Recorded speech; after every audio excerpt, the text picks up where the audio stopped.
Bonjour Nabalandi Nyoso Obalandaka Damaris la Grâce Divine Cuisine. Lelo Damaris la Grâce Divine Cuisine amemeli bino recette ya ngombe ya mikuwa. Voilà la famille namemeli bino recette ya ngombe ya mikuwa na épinard bouillon. Donc na kosala yango bouillon la famille. Voilà. Pour la recette nanga ya mukolo lelo bino moko bozomo na biloko nanga na classé maintenant nous na bongisi yango te donc non na sukoli yango te na kataki déjà épinard nanga déjà na sukola yango la famille na kataki déjà épinard nanga ezaki na frigo eza ya fresh ngamo na kataki yango bomoni voilà. Et pour la recette nanga ya mukolo lelo la famille naza na besoin ya matungulu na kotokisela ngombe donc na kobanda liboso na kotokisa ngombe na otokisa ngombe la famille na kotia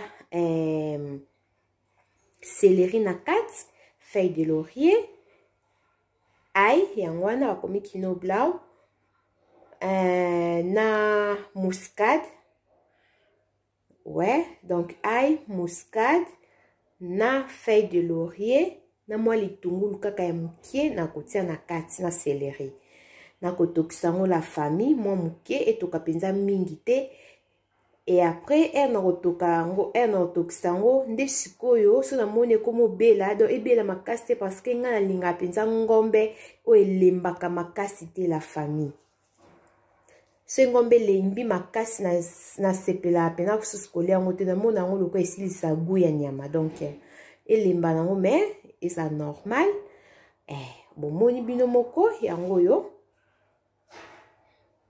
donc après soki na sali ngombe nanga la famille nde na sima na koya donc so na tokisi yango pardon so na tokisi yango donc etoka mingi te na uti oloba et après nde sikoyo na koya kotia tomate na ngai na épinard na kati ya na kotia ba biloko nyonso bandembi nazo katango nazo préparer ngo déjà na sukola ngo la famille. Voilà biloko na ngai ya mukolo lelo yango donc bouillon bouillon ya ngombe ya mikuwa batia épinard bomoni za ngo liyoto liyoto donc liyoto pona bandeko bayebi liyoto te liyoto ezali biloko soki eza mukie biso na kinto benga ngo biloko liyoto.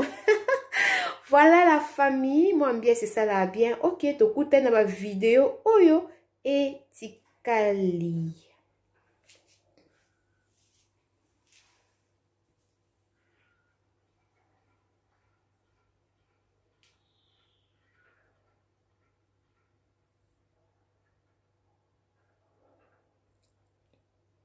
Coucou la famille, voilà. Biloko nanga yango yo la famille na bongisi yango très bien na sukoli yango donc na kati déjà bomoni bino moko matungulu nanga yango yo litungulu matungulu eza mibale na kati yango déjà paprika nanga na ndembi donc na sangisa ngo esika moko ndembi na paprika tomate nanga pe yango yo tomate nanga ya mbuma na selika tomate moko ya munene etela pe makasi penza te la famille eza épinard na yebisaki bino déjà voilà nini ngombe nanga yango yo na bongisa ngo pe très bien yango yo na sukola ngo na bongisa ngo très bien na tie déjà na kati na tie nini céleri déjà na kati na tie ngo déjà na kati.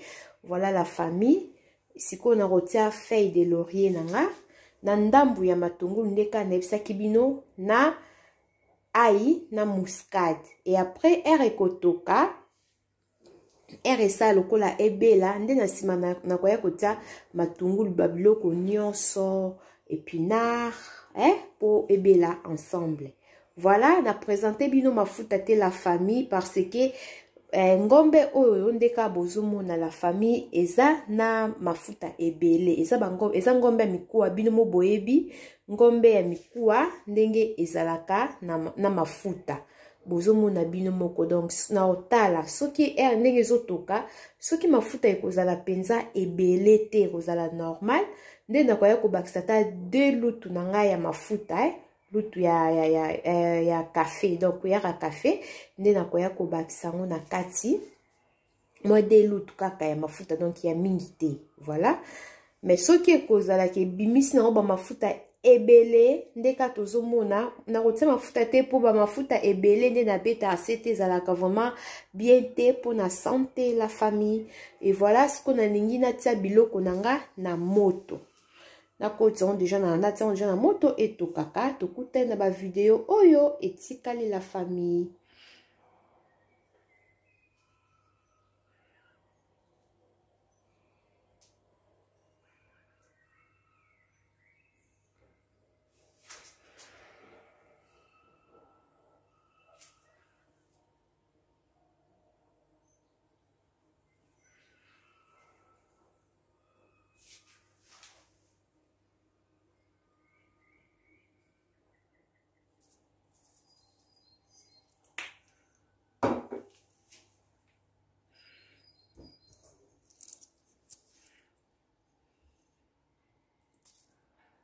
Sans muscade penza ebele te la famille. So bimate, voilà. Ebimi. Na kotia pe moi le tongo luntambu. Na kotia mo ebele te. Et tokela. Après, na koya kotia jimbo nanga la famille. Na kotia jimbo.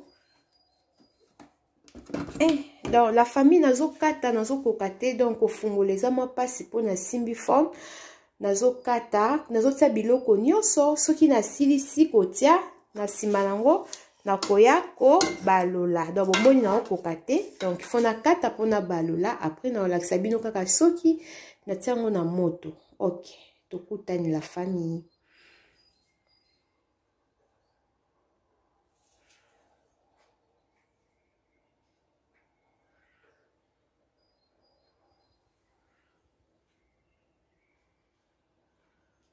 Coucou la famille, voilà, nazongi lisusu donc ya biloko nanga yango na koti yango déjà na kati ya moto, bomoni, na balusi yango très bien, nazotia yango mai la famille, nazotia mai, na kotia vraiment mai ebele te, po bomoni bino moko ngombe oyo ekobimisa penza mai te, so na tika yango kaka boye, mai ebima yango moko ekozika.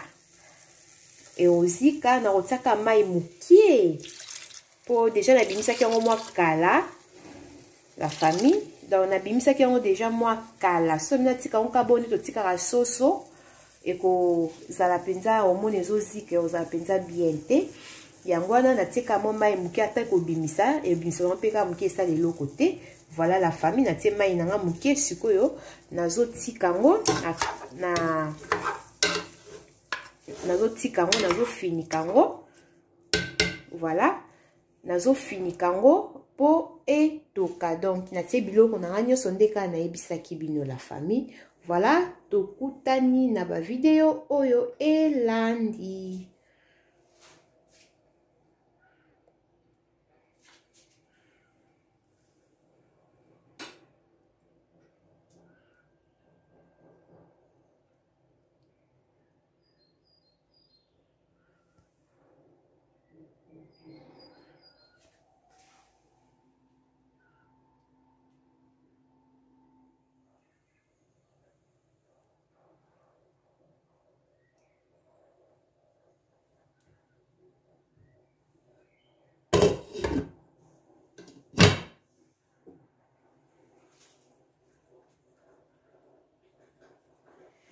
Coucou la famille et voilà biloko nange ezotoka donc na lingi na tia déjà ba épices nanga ona kata kindeka na ebisaki bino ngombe etoka penza makasi te na pusa mo boy pona ba milinge.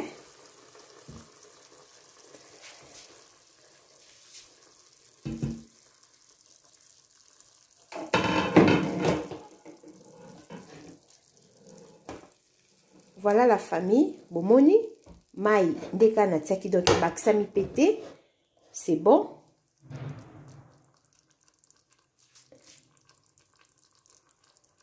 Ok. Siko la famille, nakotia paprika biloko na nga paprika ndembi épinard na ngai matungulu oyo etikalaki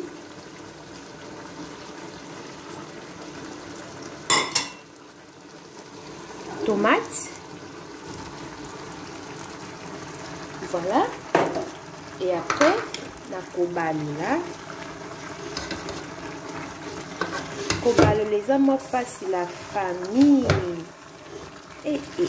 faut nakata la famille bomoni bino moko donc biloko na ngai yango oyo natie nasangisi deja ndeka nayebisaki bino nalinga te ngombe elemba makasi lokola baépice ekoti deja c'est bon sikoyo natie biloko nyonso mbala moko et après nazobalola yango très bien après nazotia sikoyo mai la famille natie mai sikoyo naobakisa mpe su mwa mai moke après nakofinika yango ti ekobela nakoya kotala soki mafuta ça va voilà la famille bomoni botala ok naobakisa mwa mafuta moke namoni ça va déjà naotiaka ata lutu oyo kaka ata moke kaka etonda te po eza ebele ok la famille tokutani na balola ok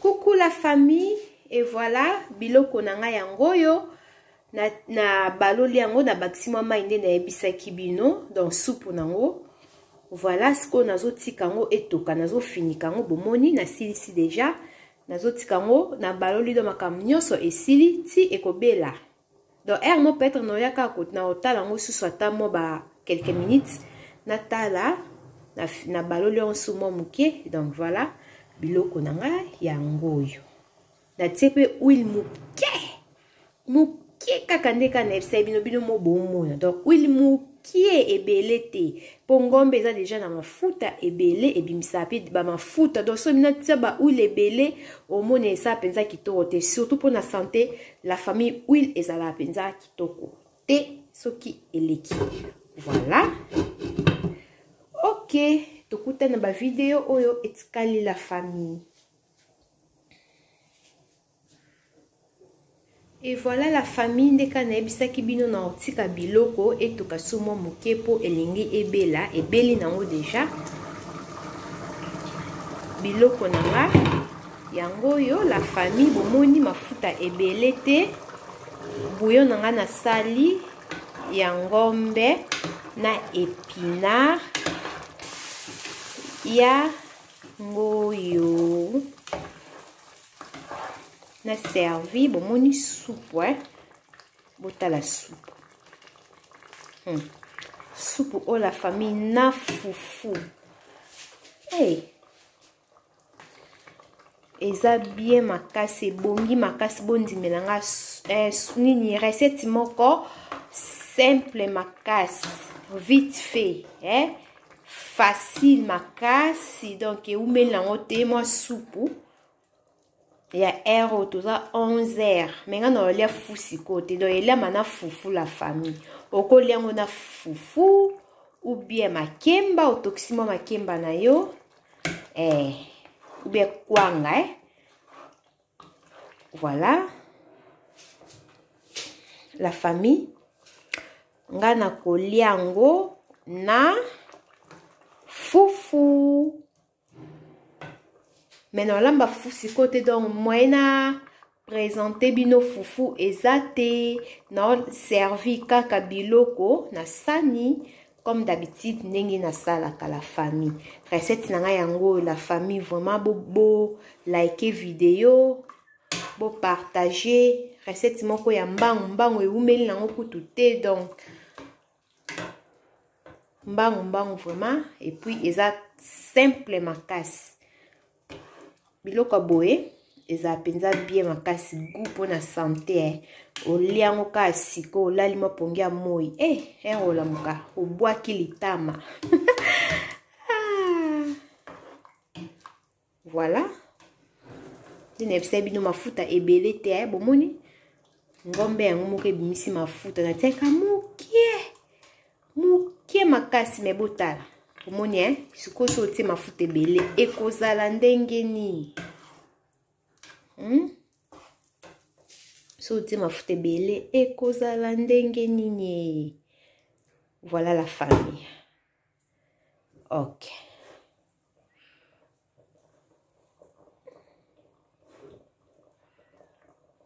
À servir. Coucou la famille, voilà. Biloko nanga yango yo. Bomoni ezotoka.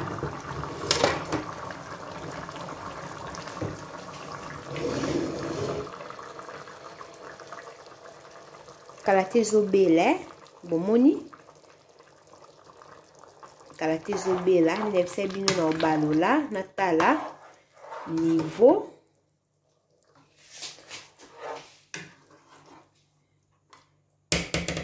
yango yo supu pe koka nango bien donc na bakisa su mai teti ekobela. Voilà kalate ezobela ngombe nanga deja elembi na ozela kaka mafuta emata likolo nde na ebisaka bino po yeba biloko na okebeli bafulufulu oyo bomoni bafulufulu et faut si là donc quand on va full mingi te la famille de ban déjà kobela yango bomoni edimne. Voilà kalate nazokanga moto nanga tokutai na ba video oyo etikali na video oyo etikali pardon. Voilà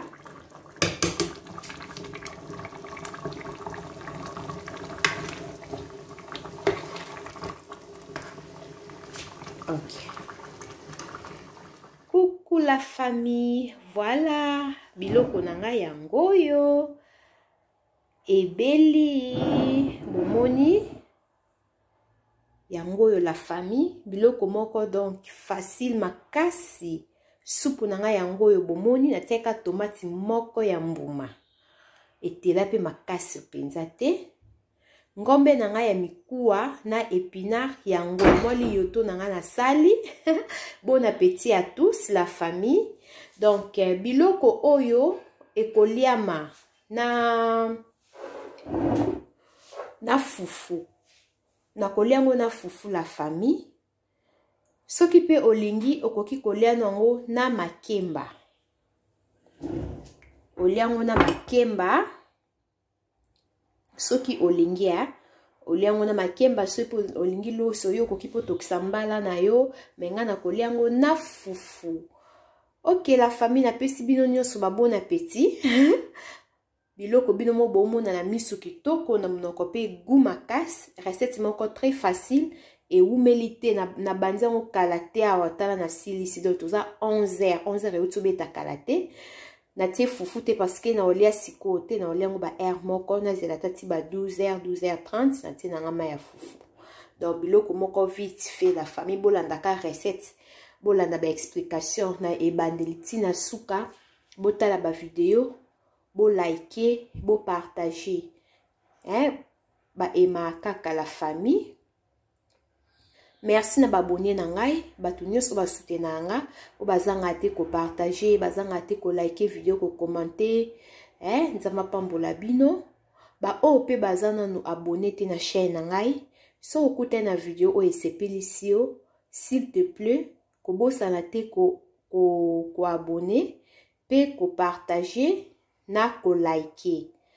Pour na ba o nyonso baza déjà abonné bino mo bomo la grâce divine bokozala jamais dessiner na bisarabino na Damaris la grâce divine TV tokozo ba recette ba bilubu ya bien olingi koyekola kolamba ba recette pour s'abonner na Damaris la grâce divine cuisine bokozala jamais dessiner la famille recette na ngai yango yo ya épinard na ngai na ngombe ya mikuwa. Ok, tokute na ba video misusu la famille na lingi bino mingi. Bye bye.